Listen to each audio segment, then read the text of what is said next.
जय माता दी दोस्तों, मैं श्याम गुप्ता आप सभी दर्शकों का स्वागत करता हूं आपके अपने चैनल ज्योतिष की यात्रा में। और आज हम बात करने वाले हैं दोस्तों केतु कुंडली के खाना नंबर 4, खाना नंबर 4 में जब केतु बैठा हो तो किस प्रकार का फल देता है इंसान के जीवन में। कर्क राशि जो होती है, जो चंद्रमा की राशि होती है, और यहाँ केतु ग्रहण लगाता है चंद्रमा को, ये माता को कष्ट देता है। बृहस्पति देव इस घर में उच्च के होते हैं और कर्क राशि में मंगल देव यहाँ पे नीच के होते हैं। अगर केतु चौथे घर में अशुभ होकर बैठता है दोस्तों, तो ये चंद्रमा ग्रह का पितृदोष होता है, जिसके ऊपर मैंने वीडियो बनाई है। और वो पितृदोष ऐसा होता है, बूढ़ी माताओं को हमारे बुजुर्गों ने कुछ नुकसान किया हो, मारा पीटा हो, जिसके कारण ये आगे आने वाली पीढ़ी में संतान नहीं होती जल्दी।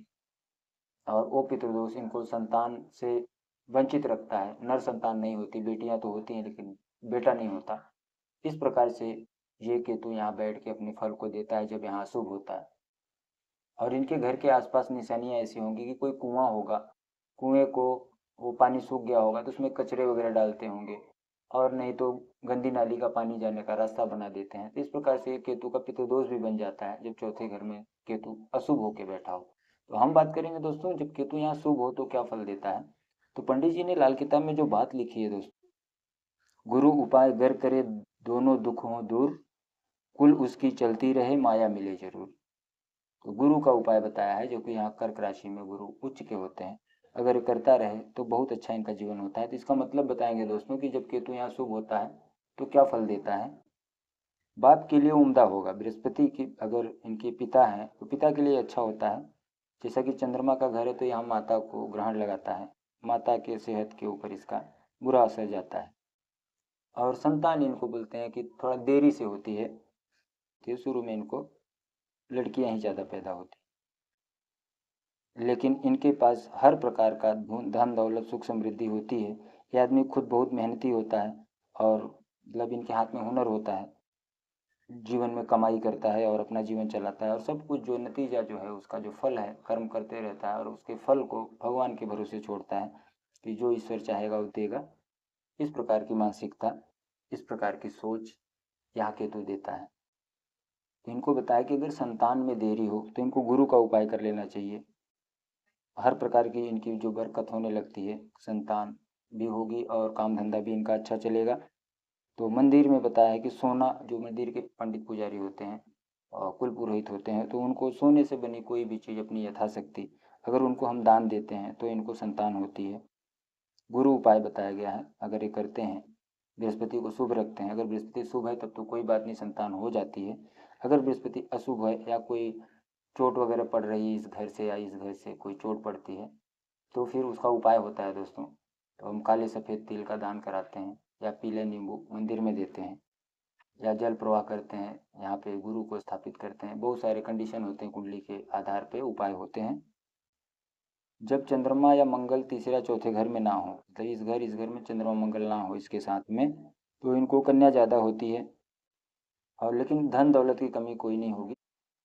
और ये लोग बड़े अच्छे श्रोता होते हैं, कोई भी बात को सुनते हैं ध्यान से, और सुन के ही वो अपना ज्ञानवर्धन करते हैं। और जब केतु यहाँ मंदा होता है, लाल किताब के लॉ वाइज केतु मंदा कैसे हो जाता है, उसके लॉ हैं। चंद्र शनि का विषय हो, जो शुक्र पहले घरों में बैठा हो और बुध आगे के घरों में बैठा हो, तो इससे भी केतु मंदा हो जाता है। चंद्र शुक्र की युति से केतु मंदा हो जाता है। इसके लॉ मैंने बताए हैं पीछे वीडियो में, तो आप पिछली वीडियो जब जाके देखेंगे फर्स्ट सेकंड थर्ड का, तो आपको वो लॉ पता चलेगा कि केतु किस हिसाब से मंदा हो जाता है। तो जब मंदा फल दे रहा हो तो क्या निशानियां देखने को मिलेंगी। इनको नर संतान देरी से होती है। इनकी जो सेहत खराब होगी तो जैसे डायबिटीज़ वगैरह, शुगर वगैरह इनको हो जाता है, पेशाब में शक्कर का आना बताया है।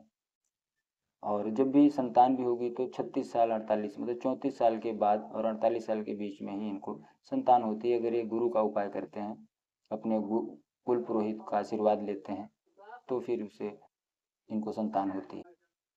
अब जब केतु यहाँ बैठा हो, इसके साथ में चंद्रमा या मंगल हो, या तीसरे घर में चंद्रमा या मंगल हो, तो यहाँ बताया है कि अभी चंद्र ग्रहण हो जाएगा, एक प्रकार से चंद्र ग्रहण योग हो गया। या अगर मंगल केतु हो गए तो ये तो मंगल बध हो गया, या चंद्रमा केतु हो गए तो चंद्र केतु का ये भी ग्रहण योग हो गया। तो इसमें मतलब माता और संतान, ये दोनों दोनों से मतलब दुख होगा, दोनों का दुख इनको होगा, जैसा मैंने अभी बताया। संतान होने में बहुत देरी होती है। तो इस प्रकार का फल यहाँ केतु देता है दोस्तों। तो इसका उपाय होता है, पंडित जी ने उपाय बताया किताब में, जो लाल किताब में जो उपाय बताए हैं, ये उपाय अगर इंसान कर लेता है व्यक्ति, तो उनका जीवन अच्छा होता है। तो हल्दी का दान मंदिर में करने से, या चलते पानी में, बहते पानी में जल प्रवाह, जैसे चौथा घर होता है बहता पानी, तो यहाँ अगर हम 400 ग्राम चने की दाल जल प्रवाह करते हैं 43 दिन लगातार, या 16 दिन कम से कम करें, तो केतु अच्छा फल देने लगता है। और माता के स्वास्थ्य के लिए, अगर माता के स्वास्थ्य में कोई खराबी आ रही है, तो 4 पीले नींबू लेके उसको अगर मंदिर में देते हैं, जो भी उनके सेहत में, स्वास्थ्य में खराबी आती है माता के, तो वो ठीक हो जाती है। अगर संतान में देरी हो रही है दोस्तों, तो इनको कान में सोना पहन लेना चाहिए। अपने कान में, राइट कान में सोना जरूर पहने, दाहिने कान में। और जब भी चंद्र ग्रहण लगे, जब भी चंद्र ग्रहण हो, अपने सिराने, पापी ग्रहों की जो वस्तुएं होती हैं रात को सिराने रखें, और सुबह उसको जल प्रवाह कर दें। जैसे कि काली उड़द हुआ, जौ हुआ, केले, खटाई, नींबू, जो भी है, नींबू, खटाई, काले सफ़ेद तिल, नारियल, पूजा वाला नारियल ले लें, ये सारी वस्तुओं को सिराने रखें काले सफ़ेद कपड़े में या काले कपड़े में, और उसको सुबह जो है ले जाके जल प्रवाह कर दें, या चंद्र ग्रहण के मध्य में ही जल प्रवाह कर दें, जब चंद्र ग्रहण लगा। जैसा कि आप लोग जानते हैं कि केतु से हम चारपाई वगैरह देखते हैं, तो घर में चारपाई टूटी ना हो, चारपाई, कुर्सी में जो भी हो, उसका कुछ टूटा फूटा ना हो घर में, इस बात का ध्यान दें।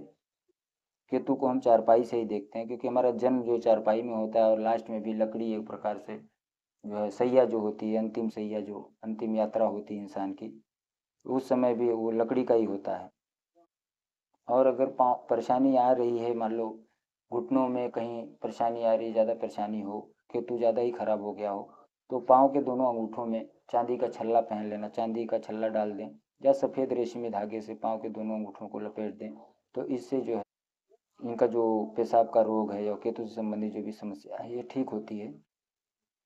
और जो संतान नहीं होती किस लोग को, तो जो हम शादी में, जो हमारे विधान बनाए गए हैं विवाह में, जो उसके मामा की तरफ से या लड़की की तरफ से जो हमको खाट मिलते हैं, तो वो मजबूत खाट जो पहले देते थे, वो उसको संभाल के रखें। उसका इस्तेमाल करने से संतान जरूर होती, इसीलिए जो खाट देने का विधान हमारे ऋषि मुनियों ने बनाया, तो वो खाट जरूर लें। जिसका केतु खाना नंबर 4 में हो, तो अपने ससुराल से चारपाई जरूर लेनी चाहिए, और उसका इस्तेमाल करने से इनको संतान जरूर होती है। तो इसीलिए विधान बना दिए गए संस्कारों में कि ससुराल से चारपाई लें, और वो अगर घर पे मौजूद है तो संतान जरूर होगी, अगर उसका इस्तेमाल हो रहा है तो। जो मैंने उपाय बताए दोस्तों, उसको फॉलो करें, और अपने केतु को यहाँ शुभ रखें। अगर कुंडली से संबंधित और जानकारी चाहिए, तो आप अपनी डेट ऑफ बर्थ इस नंबर पर भेज के अपना कुंडली दिखा सकते हैं। उसकी जानकारी, बहुत सारे योग होते हैं, टक्कर, धोखा, अचानक चोट के होते हैं, दशा क्या चल रही है, लाल दशा क्या चल रही है, उस सारे समीकरण को देख के आपको एक उपाय बताए जाएंगे कि आपको करना क्या है अभी फ़िलहाल में। तो ठीक है दोस्तों, मिलते हैं अगली वीडियो में, और बात करेंगे खाना नंबर 5 में केतु होगा तो क्या फल देगा। तो नमस्कार दोस्तों, मिलते हैं अगली वीडियो में, धन्यवाद।